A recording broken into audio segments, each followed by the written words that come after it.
हादसे में railway board की तरफ से बड़ी जानकारी सामने आई है। बोर्ड का कहना है कि बालासोर में केवल एक ट्रेन कोरोमंडल एक्सप्रेस ही पटरी से उतरी। इसके बाद वो दूसरे ट्रैक पर खड़ी मालगाड़ी से जा टकराई।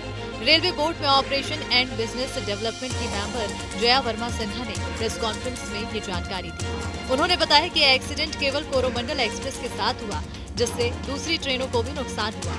रेलवे बोर्ड मेंबर के मुताबिक कोरोमंडल एक्सप्रेस अपनी निर्धारित रफ्तार से चल रही थी, जिसके बाद ये पटरी से उतरी और डाउन लाइन पर आ गई थी। इसके बाद ये यशवंतपुर एक्सप्रेस की पिछली 2 बोगियों से टकरा गई। यशवंतपुर एक्सप्रेस अपनी निर्धारित रफ्तार से डाउन लाइन से गुजर रही थी। जया वर्मा सिन्हा ने बताया कि इस रूट पर 130 किलोमीटर प्रति घंटे की रफ्तार से ट्रेन गुजर सकती है। कोरोमंडल एक्सप्रेस के लिए भी 130 किलोमीटर प्रति घंटे की रफ्तार की अनुमति है। हमारे स्पीडोमीटर रिकॉर्ड के मुताबिक कोरोमंडल एक्सप्रेस 128 किलोमीटर प्रति घंटे की रफ्तार पर थी। हमारे हर एक लोगों में स्पीडोमीटर होता है। उस स्पीडोमीटर का चार्ट, उसकी हिस्ट्री कि वो कितने स्पीड पे, किस किलोमीटर पे, किस सेकंड पे चल रहा था, that comes out, that you can take out. That speedometer graph has been taken out and he was within his speeding limits.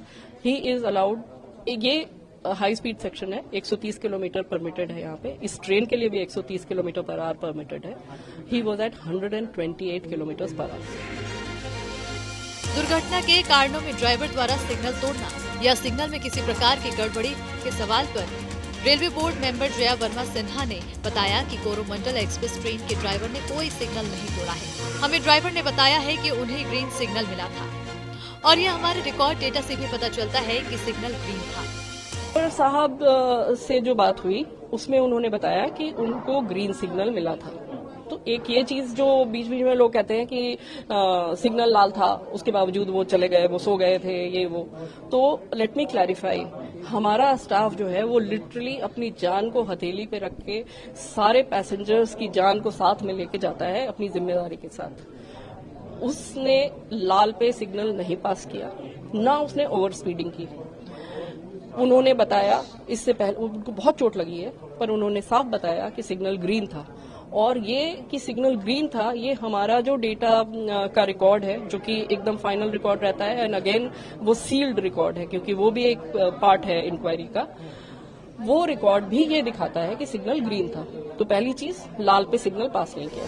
मामले की जांच को लेकर पूछे गए सवाल पर रेलवे बोर्ड मेंबर ने कहा कि कमिश्नर रेलवे सेफ्टी मामले की जांच कर रहे हैं और जब तक जांच पूरी नहीं हो जाती है, हम किसी भी तरह से किसी निष्कर्ष पर नहीं पहुंच सकते हैं, न ही हम सबूतों को सामने ला सकते हैं। उन्होंने बताया कि हम साफ कर रहे हैं कि दुर्घटना सिर्फ कोरोमंडल एक्सप्रेस की हुई है, जो सबको समझने की जरूरत है।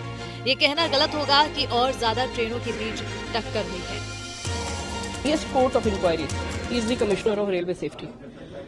They are doing the inquiry. The CRS is there. He is stationed there. He is doing the inquiry. That is the final court of inquiry for us. वो सुप्रीम कोर्ट है हमारा, और उसमें इंक्वायरी चल रही है।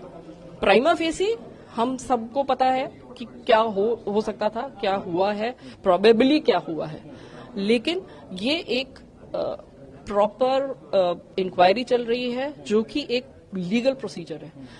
एंड एक sub judice case में we are not at a liberty to share the witnesses comments, the evidence, the anything that can influence the inquiry adversely. Jaya Verma ने कहा कि कोरोमंडल एक्सप्रेस ट्रेन बेहद सुरक्षित है और आमतौर पर ये पलटती नहीं है। इस केस में ऐसा हुआ है कि इस स्पीड में जब टकराव का पूरा इम्पैक्ट ट्रेन पर आया, तो दुनिया में ऐसी कोई टेक्नोलॉजी नहीं है जो इसके इम्पैक्ट को रोक सके। आयरन से भरी हुई मालगाड़ी की सेंटर ऑफ ग्रेविटी और उसके भार के चलते इम्पैक्ट पैसेंजर ट्रेन पर आया।